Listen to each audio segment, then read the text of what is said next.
नमस्कार प्यारे साथियों, स्वागत है आपके अपने चैनल एसएससी स्टडी AK47 में। और दोस्तों, आज हम सोल्व करेंगे मैथ का एक और प्रैक्टिस सेट, जिससे आपको आने वाले सभी एग्जाम में हेल्प मिलेगी। और आप चाहे किसी भी एग्जाम की तैयारी कर रहे हो, आपके आने वाले सभी एग्जाम के लिए जो है प्रैक्टिस सेट हेल्पफुल रहने वाले हैं।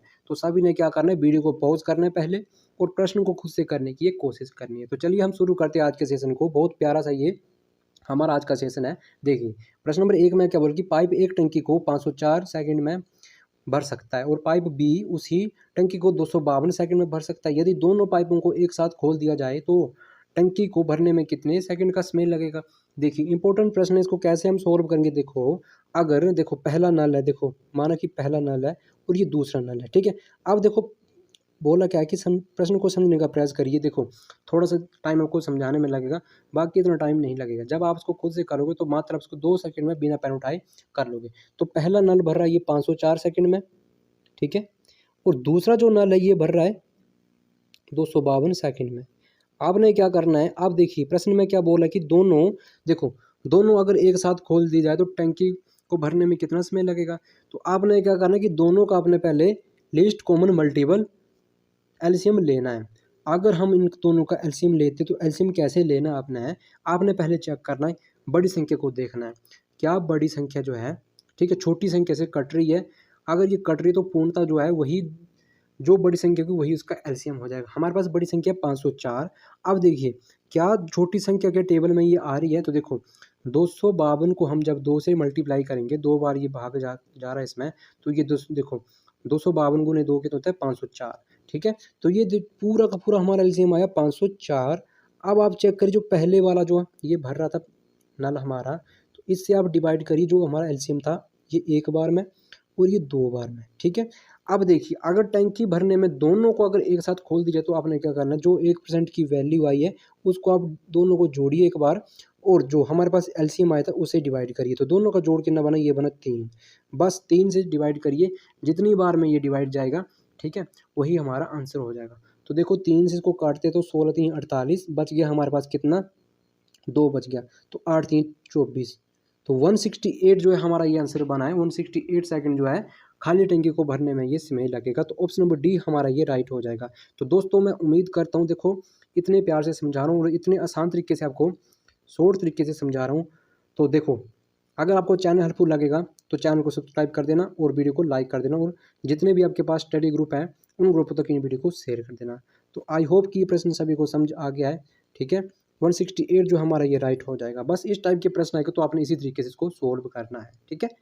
तो चलिए अगले प्रश्न को देखते हैं कि अगले प्रश्न में क्या बोला है और किस टाइप का अगला प्रश्न है। देखो, पार्टनरशिप का ये प्रश्न है। देखिए प्रश्न में क्या बोला कि ए जो है 6100 रुपये एक साथ व्यापार शुरू करता है और 6 महीने बाद बी ए के साथ उसके साझेदार के रूप में जुड़ जाता है। 1 वर्ष के बाद लाभ को, ठीक है, ए और बी के बीच 1:2 के अनुपात में विभाजित किया जाता है। तो पूंजी बी का योगदान कितना है। तो देखिए, जब भी आपको इस टाइप का प्रश्न आएगा तो देखो ए की वैल्यू कितनी दे के रखी है। देखो ए की वैल्यू कितनी दे के रखी है हमारे पास, 6100 रुपये, ठीक है।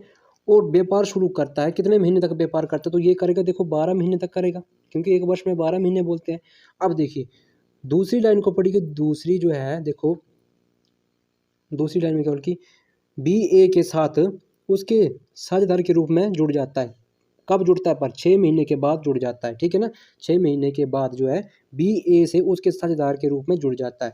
अब देखिए हमारे पास ए के जो रुपये देख रखे हैं, बी के रुपये नहीं, तो हम बी के रुपये मानते हैं एक्स, ठीक है। अगर माना कि बी के पास एक्स रुपये है तो गुने काम कब तक किया इसने, कब जुड़ा, 6 महीने के बाद जुड़ा। तो बस इतना सा करना है। अब देखिए बोला कि ए बी के बीच जो है 1:2 का अनुपात में विभाजित किया जाता है। तो बस कुछ नहीं करना, इक्वल टू 1/2, बस इतना सा करना है। और जब भी आपको पता कि इक्वल टू का साइन लगता है तो आमने सामने वाली जो संख्या होती है वो कट जाती है, ठीक है। इसको हम तिरछा गुना भी बोलते हैं, तिरछी गुना ये होती है। तो देखो उसको छोटा कर लो, ये 2 से कटा, ये 3 बार में। देखो पेन को चेंज करते तो आपको समझने में थोड़ी और आसानी मिलेगी। देखिए अब क्या करना है, देखो 3 से 2 से हमने काटा, 3 को 6 को 3 बार में काटा। अब ये 3 से 4 को काटेंगे तो, सॉरी 12 को काटेंगे तो ये कटा 4 बार में, ठीक है। तो देखिए अब हमने कुछ नहीं करना है, इसकी और इसकी गुना करनी, तो पूरा गुना आपने नहीं करनी, तो आपने ये 2 0 को हटा देना। तो आपने क्या करना है, 61 गुने 4 बस इतना सा करना है। तो 4 एकम 4, 6 चौके 24। अब जो जितनी जीरो बच जाएंगी उतनी जीरो को आप लगा दो, तो 24,400 रुपये जो है बी का योगदान ये रहा है। ठीक है, तो देखिए 24,400 किस ऑप्शन में, तो ऑप्शन नंबर डी में हमें ये देखने को मिल रहा है। तो दोस्तों जब भी आपको इस टाइप का प्रश्न आएगा, पार्टनरशिप का ये प्रश्न है, साझेदारी इसको बोलते हैं, तो आपने बस इसी तरीके से करना है। बस होगा क्या कि थोड़ी सी संख्या ये चेंज होगी, संख्याओं में थोड़ा सा फैसला होगा। ठीक है, चेंजिंग होगी, बाकी इसमें जो है पूछने की जो है ये लैंग्वेज यही रहेगी। ठीक है, तो चलिए अगले प्रश्न को देखते हैं। प्रश्न नंबर 3 है कि 14 लड़कियां 406 दिनों में एक गड्ढा खोद सकती है। ठीक है, यदि एक लड़का एक लड़की की तुलना में, क्या बोला कि एक लड़का एक लड़की की तुलना में 2 गुना कुशल है। 2 गुना कुशल का मतलब क्या था कि मानो कि अगर हमारे पास, ठीक है ना, एक लड़की की तुलना से, अगर मानो कि हमारे पास क्या है, एक 2 लड़के हैं, तो लड़की की देखो, माना कि हमारे पास अगर 2 लड़की है तो लड़के कितने होंगे 4, इस तरह से को बोल रहा है। अगर 3 लड़की हैं तो लड़के कितने होंगे 6, इस तरह से बोला है। देखो बोला क्या है कि देखो हमारे पास क्या है, 3, एक लड़की, देखो ये एक है, ठीक है ना, क्या है ये एक है, ये एक लड़की और 3 लड़कियां हैं। ठीक है, और उसी तरह के गड्ढे को कितने दिनों में खो सकते, तो इसमें क्या लगेगा M1 D1, ठीक है, और इक्वल टू M2 D2 यही लगेगा। ठीक है, तो बस कुछ नहीं करना, देखिए 14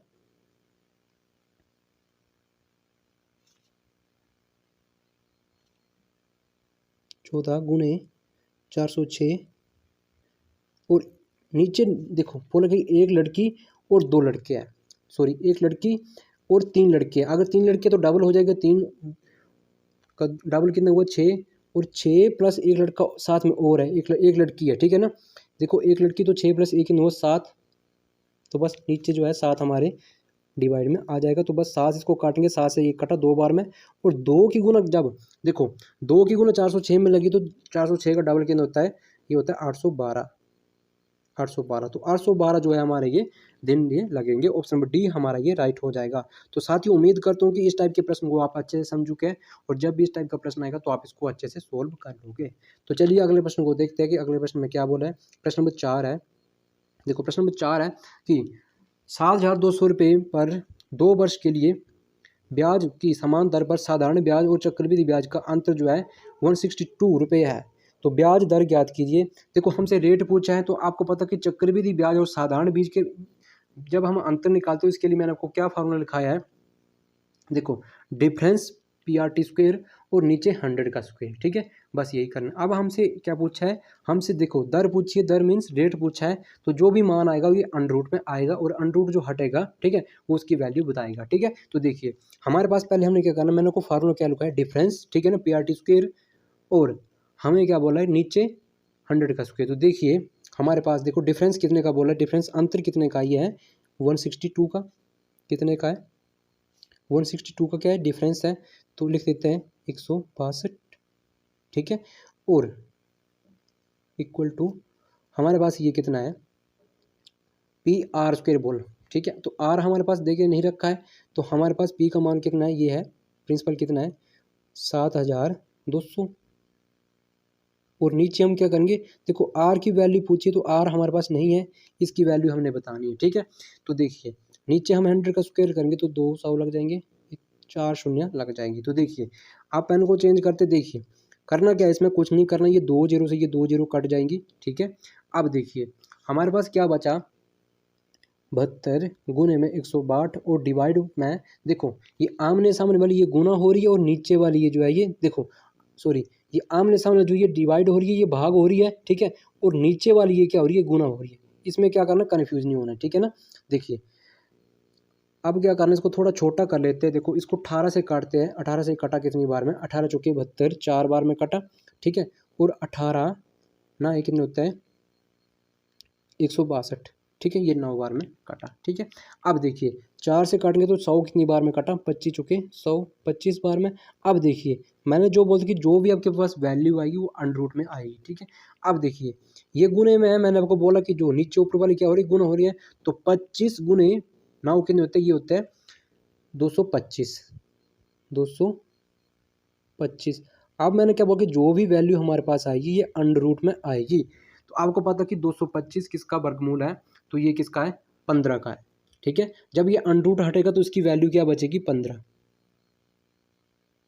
ठीक है। तो हमारे पास रेट जो है ये क्या निकल के आया है, तो 15% जो इसका रेट निकल के आया है। तो दोस्तों उम्मीद करता हूँ कि जब भी आपको इस टाइप का प्रश्न दे के रखा होगा तो आपने बस इसी तरीके से करना है, ठीक है। ज़्यादा लंबे तरीके से नहीं करना है, एक्स वाई मान के नहीं करना है, तो आपका टाइम थोड़ा ये ज़्यादा लग जाएगा, ठीक है। तो चलिए अगले प्रश्न को देखते हैं। अगले प्रश्न में क्या बोला है कि किसी साधारण ब्याज की दर से 4,750 रुपये की राशि पर, ठीक है, 5 वर्ष में 950 रुपये का ब्याज प्राप्त होगा। तो जब भी आपको इस टाइप का प्रश्न आएगा तो आपको पता कि एस आई बराबर क्या होता है, पी आर टी बटे में 100, यही होता है, ठीक है। एस आई बराबर क्या होता है, पी आर टी बटे में 100। तो देखिए प्रश्न को समझने में क्या का प्रयास करिए कि हमारे पास एस आई कितना है, 950 इक्वल टू, ठीक है, पी आर टी हमारे पास क्या देख रखा है, देखिए 4,750। और देखिए हमारे पास देखिए टाइम कितना देख रखा है, 5 वर्ष, ठीक है। रेट हमें देखे नहीं रखा है और रेट हमने ये बताना है। तो देखिए नीचे क्या जाएगा, 100, ठीक है। बस इसको काटेंगे जितना, देखो ये थोड़ा सा मैंने छोटा करके लिख दिया है। इधर कितना जाएगा, 4,750 आएगा, ठीक है, एक जीरो नहीं लगाई थी। और ये 5 वर्ष देख रखा टाइम, और नीचे क्या जाएगा, 100। बस इसको काट दो, काट पीट के जो आपका आंसर आएगा यही आपका आंसर निकल के आ जाएगा, रेट हमें मिल जाएगा। ये एक शून्य से एक शून्य कट गई। अब देखिए ध्यान से समझने का प्रयास करिए। देखो 5 से कटा 10 को, ये 2 बार में कट गया, ठीक है। अब हमारे पास क्या बचा, 475, ठीक है, और ये भाग कर रहा है 950 को, ये भाग हो रहे हैं। तो ये कितनी बार में भाग होगा, देखो 475 डायरेक्ट पूरा का ये भाग कर रहा है 2 बार में। अब देखिए हमारे पास क्या बचा, 2, तो ऊपर 2 है, ये नीचे 2 से गुना हो जाएगा, तो 2 गुने 2 के 9, 4। तो देखिए हमारे पास ये 4% जो है इसका, ठीक है, रेट ऑफ इंटरेस्ट हमसे पूछा था, ठीक है। तो 4% जो इसका रेट ऑफ इंटरेस्ट हमारे पास आया, तो ऑप्शन नंबर सी हमारा ये आंसर राइट हो जाएगा, ठीक है। तो मैं उम्मीद करता हूँ कि हमें क्या पूछा था, इसका ब्याज दर पूछी थी, ठीक है ना, ब्याज रेट हमसे पूछा, तो ऑप्शन नंबर सी हमारा ये राइट हो जाएगा, ठीक है। तो चलिए अगले प्रश्न को देखते हैं कि अगले प्रश्न में क्या बोला है। देखो प्रश्न नंबर 6 है कि दो संख्याओं का लस कितना है, लघुत्तम समवर्ती कितना है, 270 है, ठीक है, और उनका मस कितना है, 9 है। तो उन संख्याओं का गुणनफल ज्ञात करिए। तो आपको पता है कि लघुत्तम समवर्ती क्या होता है और महत्तम समवर्ती क्या होता है, एलसीएम गुणे एचसीएफ यही होता है। तो बस इस संख्या में अपने, इस प्रश्न में अपने क्या करना है कि 270, बस पहली संख्या को दूसरी संख्या के साथ गुना करना है, आपका आंसर ये आ जाएगा बस, ठीक है। अगर हम इसको गुना करते तो देखो गुना करके हमारे पास क्या है, 0, और 9 से कितना होता है, 63, कैरी 6, ठीक है, 9 दूनी 18, 18 से कितना 24, तो 2430 हमारे पास ये आंसर आएगा। बस आपने इसी तरीके से इसको सोल्व करना है, ठीक है। ये इतना से इस प्रश्न में पूछा था, ज़्यादा लंबा नहीं पूछा था, ये राइट हो जाएगा, ठीक है। तो चलिए अगले प्रश्न को देखते हैं। प्रश्न नंबर 7 में क्या बोल रखे कि यदि किसी वर्ग की भुजा में 60% की वृद्धि कर दी जाए तो उसके क्षेत्रफल में कितने % की वृद्धि होगी। देखिए प्रश्न नंबर 7 में क्या होता है, आपको पता है कि वर्ग का क्षेत्रफल क्या होता है, भुजा गुणा भुजा, यही होता है। अगर मान के किसी वर्ग की एक भुजा कितनी थी, 100% थी, ठीक है, कितनी 100% थी, उसमें क्या हुआ कि 60% की वृद्धि हुई, तो कितनी होगी, 160। फिर दोबारा क्या होगा, 60% की, देखो भुजा गुणा भुजा, तो पहले गुणा में अगर 160 है तो दूसरी भुजा कितनी, 160। अब जब नीचे ये परसेंटेज का साइन है तो नीचे क्या लगा, 100 लगा, इधर भी एक 100 लगा। बस इतना सा करना था। अब देखिए डायरेक्ट करिए, 100 से ये 100 पूरा कट गया, और ये 2 शून्य से ये पूरी की पूरी 2 शून्य कट गई। अब 16 गुना 16 कितना होता है, ये 156 होता है, 16 का स्क्वायर कितना, 156 होता है। तो दोस्तों देखिए 156 जो है, 156% की ये वृद्धि हुई। तो ऑप्शन नंबर बी में हमें ये देखने को मिल रहा है, ऑप्शन नंबर बी हमारा ये राइट हो जाएगा। तो दोस्तों देखिए जब भी आपको इस ऐसा प्रश्न आएगा तो आपने इसी तरीके से सोल्व करना है, ज़्यादा आपने कन्फ्यूज नहीं होना है। तो चलिए अगले प्रश्न को देखते हैं कि अगले प्रश्न में क्या बोला है। प्रश्न नंबर 8 है, 14 पदों का औसत जो है 260 है, यदि पहले 2 पदों का औसत जो 250 है तो शेष 2 पदों का औसत कितना होगा। तो दोस्तों जब भी आपको औसत वाला प्रश्न आता है तो आपने क्या करना होता है, पहले कुल योग पता करना होता है। तो दोस्तों कुल पद हमारे पास कितने, 14 गुने 250, 260 है, ठीक है, 260। और दूसरे में क्या होगी, पहले 2 पदों का औसत, तो पहले 12 है, 2 नहीं है, ठीक है, 12 गुने 250, बस इसको गुना करना था और यही आंसर, ठीक है। अब इसको जब गुना करेंगे तो हमारे पास ये इसका मान आ जाएगा। देखो 14 गुने जब हम 260 करेंगे तो देखो 14, तो देखो गुना करके हमारे पास क्या आएगा, 3600, 40, 3640। और देखिए 12 गुने हम कितने करेंगे, 250 करेंगे तो ये पूरा का पूरा कितना बनेगा, 3000 बनेगा। ठीक है, पूरा का पूरा 3000 बनेगा। अब हमसे औसत पूछा है तो औसत देखिए, अब देखिए कुछ नहीं करना है, पहले देखो आप पहले 14 पद थे और फिर 12 पद है, तो ये इसको माइनस करना है। ठीक है, 2 पद बचे, तो आप देखिए जो कुल योग आया तो कुल योग को भी आप माइनस कर दो। देखो ऊपर वाली संख्या से नीचे वाली संख्या को घटा दो, कितना बचेगी, 640। आप कुछ नहीं करना, 640 देखो 640 औसत निकालने के लिए क्या करेंगे, जो हमारे पास संख्या बची थी 2 इससे डिवाइड कर दो, तो 32 दूनी 64 और ये 0 लग जाएगी, तो 2 कितना बना, 320 बना। ठीक है ना, तो 320 जो है इसका औसत होगा, 320 ये इसका राइट आंसर बन जाएगा। तो दोस्तों मैं उम्मीद करता हूँ कि जब भी आपको ऐसा प्रश्न आएगा तो आपने इसको इसी तरीके से सोल्व करना है और आपको ये प्रश्न समझ आ चुका है। तो चलिए प्रश्न नंबर 9 को देखते हैं। यदि किसी संख्या में 78% को 396 में जोड़ा जाता है तो प्राप्त परिणाम में वह संख्या ही होती है, संख्या ज्ञात करिए। अगर देखो साथियों इस टाइप का प्रश्न आपके एग्जाम में बनता है तो आपने क्या करना है, देखो जब भी जोड़ने की बात आती है तो आपने क्या करना है, देखो ये कितना है, 78% है। ठीक है, क्या बोलती, 78% को 396 में जोड़ा जाता है। अब देखिए अगर हमारे पास क्या था, पहले कितना था, 100% था। ठीक है, कितना था, 100% था। अब क्या बचा हमारे पास, देखिए 78% है, 78% है। तो देखिए 78 में हम कितना जोड़े कि 100% बन जाए, तो 22 की बात हुई है ना, 22, तो बस यही तो हमने जोड़ना था। तो 22 देखो 396 इसकी वैल्यू बोली थी 396, तो 396 अपॉन में 22। ठीक है, तो प्राप्त संख्या की जब बात की है, देखो प्रश्न में क्या बोला है कि प्राप्त संख्या की बात की है प्रश्न नंबर 9 में, तो हमारे पास जो टोटल कुल संख्या थी वो कितनी थी, 100 थी। बस इतना सा सोल्व करना था। अब देखिए इसको 2 से काट दो, आप कट रहा है 2 से, कितनी बार में कटा, ये 11 बार में कटा और ये 50 बार में कटा। बस अब देखिए 11 से इसको काटिए तो 11 3 33। ठीक है, कितना बचा, कैरी 6, तो 11 6 के 66, 36 गुने 50 बचा। तो 36 गुने जब हम 50 करेंगे, देखिए तो पूरा का पूरा नहीं करना है, तो आपने क्या करना है, 36 गुने 5 करना। तो 36 गुने 5 पहले कितना होता है, देखिए 36 गुने 5 कितना बना, 180 और 1 0 ये हमारे पास लग रही, तो 1800 रुपये जो है ये, देखो 1800 रुपये नहीं है, उस संख्या क्या होगी, 1800 होगी। ठीक है, तो 1800 ऑप्शन नंबर सी जो है हमारा ये लॉक हो जाएगा, ऑप्शन नंबर सी को हम इसको लॉक कर देंगे। तो दोस्तों मैं उम्मीद करता हूँ कि इस टाइप के प्रश्न को आप अच्छे से समझ चुके हैं, क्या क्या हमसे बोला था, हमने क्या किया है, बस इस टाइप के प्रश्न को अपने इसी तरीके से करना है। ठीक है, तो चलिए अगले प्रश्न को देख देखिए, अगले प्रश्न में क्या बोल के रखा है, प्रश्न नंबर 10 है। देखिए प्रश्न नंबर 10 में बोल के दो संख्याओं का अनुपात जो है 7:8 है और उनका योगफल जो है 795 है और दोनों में से बड़ी संख्या ज्ञात करिए। तो दोस्तों देखिए जब भी आपको ऐसा प्रश्न आएगा तो आपने इसको किस तरीके से सोल्व करना है, जो देखो सारा का सारा फंडा किसका, ये अनुपात का है। देखिए अगर हमारे पास पहले जो एक्चुअल का योग कितना है, 795 है और हमारे पास दो संख्या है। ठीक है ना, उनका क्या बोला कि 7:8 उनकी वैल्यू है। हमने क्या करना है, अगर योग की बात की तो हमने इसका योग करना है, तो इसका योग कितना बना, 7 7 14 1 15, तो इसका योग कितना बना, 15 बना। ठीक है, अब यही 15 क्या होगा, जो हमारे पहले वाला जो बड़ा योग देखे रखा है एक्चुअल में संख्याओं में, उससे डिवाइड करना है।